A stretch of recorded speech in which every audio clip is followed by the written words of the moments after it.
Hello everybody and welcome back to Splattercat's Let's Play of Towns. This is going to be episode 5. Welcome back. Taking a look around, you're going to see some things are different. That's because I got a little bit of gameplay done in between. I think I let about 1 week, 2 weeks of in-game time pass because I wanted to get some of the houses built without doing it on camera. So you can see now we've got 3 of our houses. This guy decided to be a rebel and build his door the opposite way. And they're playing around with the rest of the blocks as well. I did leave the roof off of this house because I wanted to show you guys how to roof, just in case you missed it in my tutorial. I'm going to go ahead and start the game up here, and we're just going to let people do their thing. As you can see, I feel like our wood production is right about in the right spot. With this mountain over here, I've almost got it leveled out. It's almost there. It's getting closer. A merchant did come by, just as a recap, but he didn't want to buy anything from me but mud, so I sold him like 300 mud for 20 gold apiece, so we're pretty flush on gold right now. We're in a pretty good spot as far as currency goes. I'm thinking I'm going to go ahead and as soon as they get these blocks laid down, I wanted to get the ground floor laid down for every single house.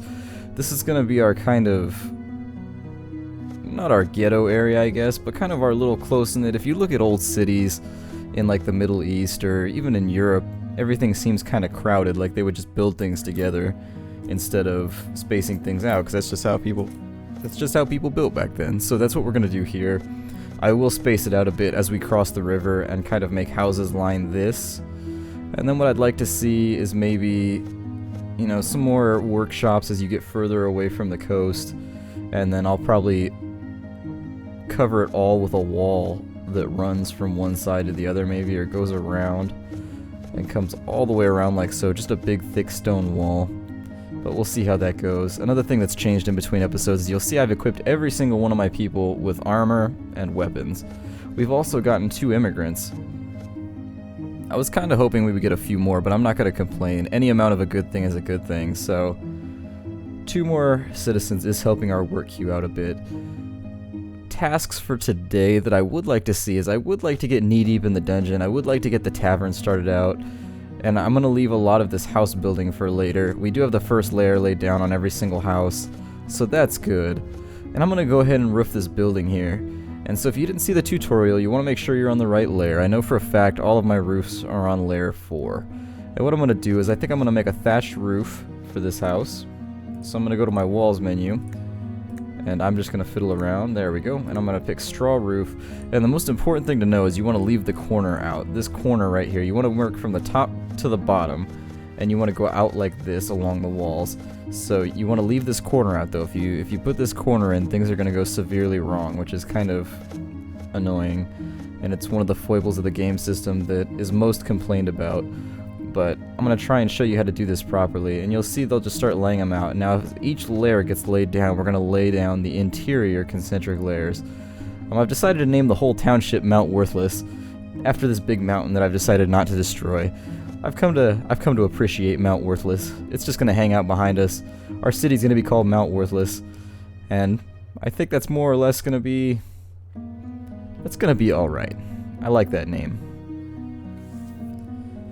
For the duration of this video, I think I would like to get some farms in. I may get the Badger Arena built. It's going to kind of depend what the work queues are looking like. On arms and armor, I decided to arm everybody because if we come over here, let me see. You'll see there's a stone spear laying here in the grass. That's because the froggies have just now started to make it across the river. And then so we were beginning to have some conflict, and rather than risk losing characters to lucky crits from froggies and things, I decided just to give them all armor. And you'll see this first layer here is done. We're going to go back down to the 4th layer, and now you're just going to do this concentrically, and you are going to fill in the corner. And from here on out, you're just going to follow your way until you hit the end, which will leave you with one little spot left over, and then you're just going to cap that. And that'll put the roof on nice and clean like the rest of these houses. Our food supply is doing well. We're back to producing flour, so that's good. I would like to get walls around the dining room, but it's not really super pertinent at the moment. I'm thinking... I don't know. I don't really know what I want to do in terms of a tavern, but I do need to get one built, so I'm thinking... let's see. From like there, maybe? Something like so. And I can make multiple taverns if I need to. I can make like a north side tavern and like a south side tavern. I apologize if my voice feels a little raspy today. I'm feeling a little off, but not so much that I don't want to keep producing content, so let's see. And I need to make sure I'm on the right layer first and foremost. And something like that, maybe. And then we need to give them rooms. So I'm going to go to the zoning menu and I'm going to start putting in some rooms for people to stay in. And this is going to begin to... Actually, I'm not going to mess with rooms right now. I'm going to leave rooms alone. I don't want to attract heroes just yet because I haven't gotten rid of this mountain completely. This mountain is just something that I would like to flatten out, absolutely. So I'm going to get people to work on that. And once this mountain is out of the way, I'm thinking I may even leave it 1 or 2 layers high. Like a 2-layer walk isn't going to kill the heroes on the way to the dungeon. I am thinking that this is where my dungeon is going to be started out. I was hoping some of these internal layers would be stone. That's really disappointing that they aren't because my stone supply is really limited at the moment. I don't like where my stone supply is at. Sorry, I had to clear my throat there. I don't like where my stone supply is. I don't like a number of things about my stone supply at the moment, but I'm not going to complain. I'm going to stay positive and we're going to stay focused. I'm going to finish killing that outcrop right there. I'm thinking it's probably a good idea to get that one. It's probably an idea to get this one as well. Just get people working. This is probably going to slow down my work queue. Hopefully they can whittle through. I'm going to try and speed up the game enough to where I wish the game had higher speeds so you could really kind of just break neck through periods like this like you can with, say, Tropico or with Nomoria, where you can just go accelerate, accelerate, accelerate, and just burn your way through a boring period where they're just harvesting things out. One good thing about this is we do have gravel. For those of you who don't know, gravel is where you get flint from so you can make temporary campfires, which will let you cook food for a bit, but they're not a permanent solution, they're a temporary solution. They do burn out. I'm thinking at the moment, as soon as this hill is gone though, we're going to be in pretty good shape. I am going to keep queuing up more I'm going to keep queuing up more work here for this roof so that we don't end up just leaving that roof half finished. That roof is absolutely going to be done by the end of this episode so that people can see exactly how it works, how it looks, and so I can prove that roofing does work in this game, because there seems to be some weird gathering of people who seem to think roofing is just the worst thing on earth in this game. You just gotta memorize the order. Once you memorize the order, it's okay. It's no different than building in other games that have strange issues. Now, we do need to get our tavern set up, because our people do want to get drunk. But more importantly, it attracts heroes, and the heroes are going to come on pretty quickly as soon as we assign them rooms. I'll probably make a couple 4x4 rooms here. Probably get 3 rooms in there, which is fine because I think 3 heroes is all we can attract until we have 15 or 16 townies. So once we have our numbers up there, and you can see we've just got an overabundance of mud, so I'm really hoping another merchant shows up and decides to take all this mud off our hands, because 20 gold per brick of mud is just a great price. I don't know why he needs mud so badly, but we've got about 3,000 gold pieces now for our tenement, or for our settlement, versus like 50 or 60 gold pieces we had before the merchant came, so that leaves us in a really good situation if there's things that we want to buy in the future and we don't have really anything to trade, we just have currency. It never hurts to have hard cash. Never hurts to be flush. So this island, I may take votes on what people want to do with this island. This island is just, I almost considered putting the dungeon out here on the island, but I was really worried that I would hit, my initial terror is that I would hit water underneath here, Or, even worse, that you would be able to go down 8 or 9 layers and you would still be surrounded by water, which would result in like the smallest dungeon ever. That would make micromanagement really easy if the dungeon had a watery retainment wall, but I don't see that happening. That may make things a little more boring. So they're finishing off that layer. It doesn't take that long to eliminate a mountain. Some people prefer you can go into the XML files and just mod them so that the game gives you a completely flat map. I feel that that makes the game a little easy because then you're guaranteed huge copper and huge iron outcrops on the surface. You will get them. So it makes it a guarantee. It does make your city look a little bit cleaner as your mining is not restricted to the surface, or is not restricted to the lower levels. You can actually get it up on the surface, but, you know, not a big deal. I decided not to do that for the duration of this Let's Play. They're gonna go kill this outcrop up here now that they've leveled off this entire layer. I think I'm gonna go ahead and get the zones in place, and I think that's what I'm gonna do, is I'm gonna leave this rise right here, and what I'll do is, I mean, I'm gonna have to clear all this mud before I can build, which is just awful. Yikes, that's gonna be an atrocious task. But the workers are doing other things, so I'm gonna get to it. And I mentioned this in the last episode, I really wish there was a rubber band box that you could just be like, go away, mud, and it would kill it all. But there's not, so we persevere. I'm gonna go ahead and make another personal house over here, just a little bigger. So whoever lives over here is gonna be kind of a lucky little bugger.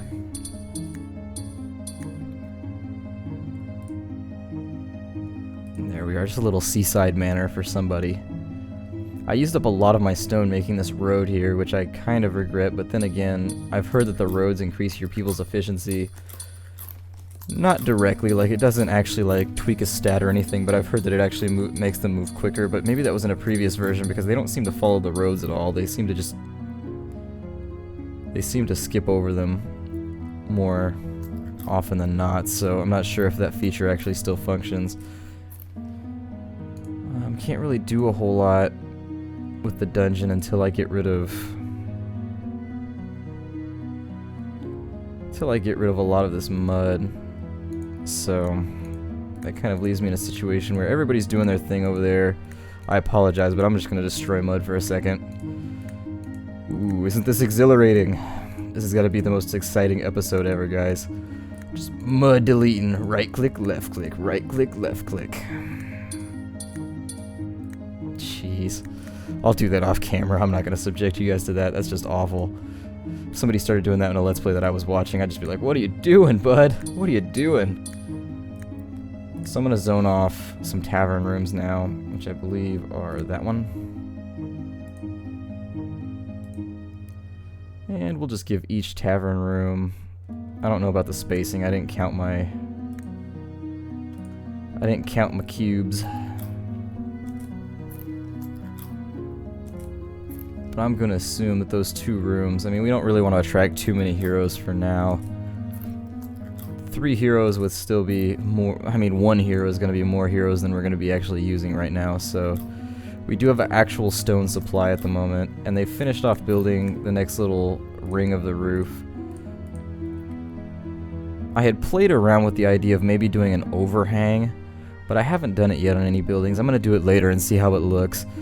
Instead, I'm going to start, basically that means I'm just going to start the ring 1 wide and see how it looks. I got a feeling it might make my houses look like little mushrooms though, so it's something that I haven't completely gotten on board with. I would like to... We do need to get the dungeon going, which is really disappointing. Oh, we have another merchant. And he looks like a generic... Ooh, is he going to solve our problems? No, he's a weapon merchant. Each merchant basically has a thing that they sell, like a grouping of items, and I was hoping he would take all my mud. But what can you do? He does have a divine iron breastplate, which we can't afford, but it seems cool. And he also has the head crusher, which appears to be a ridiculously powerful hammer. I'm going to sell him that froggy spear, and what you'll see is you go ahead and you initiate the trade, and you can only trade once during a trade period, so get everything you want on the list, and somebody will run off over here and grab this spear off the ground, and he'll bring it over here and give it to him. And because I didn't specify anything for trade, we're just going to trade for hard currency. He's just going to give us like 100 gold for that spear. It's not that much money, but every little bit helps, you never know. And actually, that helps out, because that Divine Breastplate, which seemed like it was pretty good, was only 12,000 gold, so I'm thinking things might be affordable. We've reached kind of a landmark here. It's the first day of our second month in town, so that's good. We've actually survived our first little monthly. Has somebody grabbed that spear already? There it is. And somebody's going to dump that right there. Just hand it off to the merchant and he's going to leave. And since he didn't have anything that we wanted, we want him to take off as quick as possible so that we can get another merchant. I was hoping he would be a mud merchant so we could get some money out of all this mess over here, but what can you do? I think the way that I'm going to remedy this situation is I'm going to make a raw material stockpile over here in this corner for now. And I'm going to manage it. I'm going to say disable all, and then I'm going to manage it. I'm just going to say to put mud over here, just to get it out of the way so that I can build a dungeon, because I don't want to waste an entire episode leaving it sitting over here. Our haulers should get to work, assuming they're not too busy. I'm going to take a look and see how much flour we have laying around. We have enough flour laying around to where I'm going to lock the door there and stop production of flour. We do have some bread in the barrels, so there's 8 bread in our stockpile. They should start moving some of this stone, which is good. We're getting a little behind on our queue, but I think locking the door right there will alleviate that. It's amazing how many problems, like flour production is really something they need to put an internal control on, because flour production is something they will do no matter what. And flour production is kind of ancillary, you don't really need it. Almost every situation I've ever seen, I've got, you know, a good 50 flour laying around. And you only need like 10 bread or so to feed everybody. So whenever the flour starts to overlap and be outside of here, I just lock the door, and that's going to save me a lot of manpower. It's going to save me at least 2 people who are going in and out of the mill. And as you can see, as I predicted, that leaves us with the 1 capstone here with our roof. I'm going to go ahead and put that in. I'm going to try and vary the roof types a little bit. I need to plant another farm where I can grow flowers. There's our first hero, which is a rogue, as always. And his name is Roger Deschalon, and he's going to be our first intrepid adventurer. I've actually found that these little guys are pretty tough to kill off. They seem to survive pretty well in the dungeon. Their HP values seem to be not super high, but their attack values seem to be reasonably high. 1400 is a high attack value, and he's at about 1260, so he's definitely no slouch, but he's not top-notch Muhammad Ali of adventuring either. Hopefully they'll start moving mud pretty soon. 1 mud brick has been moved. Overall, our townie's happiness is not stellar. We've got 1 guy who's got 50 happiness, which is the highest I've ever seen. But so yeah, this is one of those times where I really wish I could just spam on this button and be like, speed plus 20, go! And just watch everybody fly around the map doing things that I want them to do. Hopefully we'll get new immigrants soon. I have 3 extra houses, which means the max immigrants I can get at the moment is 3. I don't think it'll actually give you more immigrants than you have space for. And there's our completed roof. There is how a roof is done. Once your roof is finished, you want to go ahead and delete the scaffold. I'm not going to, because the scaffolding is going to help me build this roof right here. I may actually build a scaffolding at this corner right here, because they can move diagonals, and that would help me build all these buildings right here. They're getting hauling done now, which is good, because we are completely out of stone. I would like to start building some more things out of stone. I would like all my main buildings to be built out of stone, like my dining room, I would like that to be made out of stone. I would like to get some windows built as well, but we don't have any iron on the surface, so iron is going to have to kind of wait until we get down below. Unfortunately. I do loathe destroying all this mud now that I know it's worth so much money and that I can sell it for a profit. I figured mud was just kind of like, it was just kind of like sand in Minecraft where you just have it everywhere. But maybe that's just because I prefer to dig in the desert in Minecraft. I'm thinking what I'm going to do is I'm going to put a little fortress on this hill, and the fortress is going to be kind of our entrance to... It's going to be our entrance to the underworld, the entrance to the dungeon. I like that idea right now. And maybe later on... Well, this is going to give me some extra layers before I hit the dungeon underground, so maybe I'll get my lock control stockpiles done as well.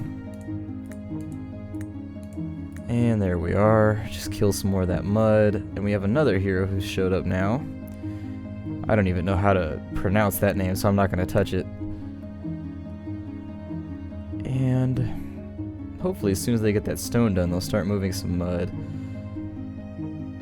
I would like to... It looks like a chicken got killed over here. I'm going to reserve this area. You'll see that I expanded my farming area a little bit. I'm going to save this for a badger farm, I think, so that I can have badgers that I can breed and fight. And then I'm hoping I can fit at least a couple cow farms in here. I can fit at least a couple pig farms maybe, and maybe a chicken farm or two. People have told me that omelets are the most efficient food to make, and I'm actually going to take a look here. I think you still need a grill to make those though. Ham and eggs, an omelet. Just takes 2 eggs. So that's a temptation. But you still need to cook them, which is really my hang-up at the moment. Is if I could cook omelets, I could cook meat, which is what I would be doing. So it looks like I need to unlock this. We're almost out of flour, so we're gonna need to get them producing again. But what can you do? We do have workers now finally getting around to moving mud.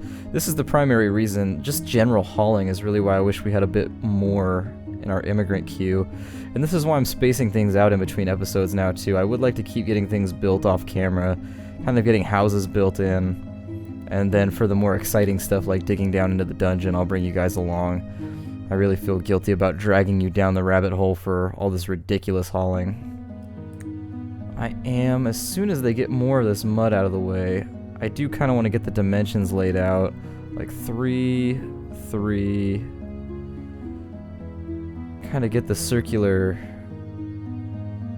remembering my Minecraft foo here for how to generate kind of circular cylindrical structures, so that I'd like to have like 4 towers that go up maybe 5 or 6 layers, and then kind of a square or oblong or kind of an oblate building in the center. But that's all on the horizon for the moment. Looks like all of our stone has been moved. Our heroes are wandering off because they're bored. They will do that. Hopefully, it'd be nice if they wandered far enough up here to kill some froggies, but no guarantees. You can see that our crafting queue is getting kind of bogged down. Our frame rate is dying a bit, which is the telltale sign with this Java game that we've got too many things going on. We have a duck on the roof here, or a chicken. What are you doing, chicken? We have a healthy chicken on the roof. How the chicken got on the roof, I have no idea. There's not even a scaffolding here. I don't know if he's been there the entire time and I just didn't notice. Huh. I'm gonna name him Bentley. Bentley the roof chicken. He's gonna be kind of a mascot for Mount Worthless. If we ever get our high school built, it'll be the Mount Worthless Bentleys. Which actually sounds a little, considering a Bentley's a really nice car, that sounds kind of classy. Makes our settlement sound rich, so I like that. But little do they know, we're just naming it after a chicken that got stuck on the roof. For now, let's see. Mud is being hauled. People are eating. I'm thinking that people are kind of idling right now. There we go. Now they're back to work. You can see how your kind of movement queue and your hauling queue dies as long as they're generating flour. It's really kind of a disappointing feature that I'm not a fan of, but what can you do? The lock mechanism that I have in place is more or less the best control mechanism you can have, given the game's restraints. There may be a better method out there, but I haven't discovered it, so I'm just going to leave it in place.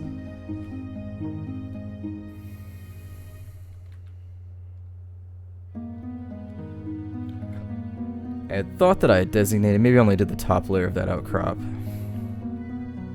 I would like to deforest all this and start getting some houses kind of facing the river, facing the ocean side here. Maybe get some houses going out this way. I would like to at least get the bridge built at some point to go out to the island so people can be out on the island and play around with it. Still kind of debating what I want to do with it. Maybe just make like a little housing complex out here for rich people. Maybe make like a wizard's tower out here. I had also thought about that idea, kind of a Tower of Babel looking thing going upwards. But in any case, the hauling is being hauled, the buildings are being built. I did go over how to do a roof in this episode. This is more of a just look what I did off camera type episode. There's not a whole lot of things to be done. Kind of waiting for this mountain to be cleared off so that we can delve down into the dungeon. So I think I'm going to break off episode 5 here. Thank you so much for coming with me and watching. My name is Splattercat. If you enjoy the videos, please do like and subscribe. There will be more in the future. If you have any suggestions, please leave them down below and I will do my best to answer them for the time being. If the channel ever blows up, I may have to go back on that promise, but I do like responding to you guys and I do like the dialogues we get going. So I'll see you in episode 6. Bye guys.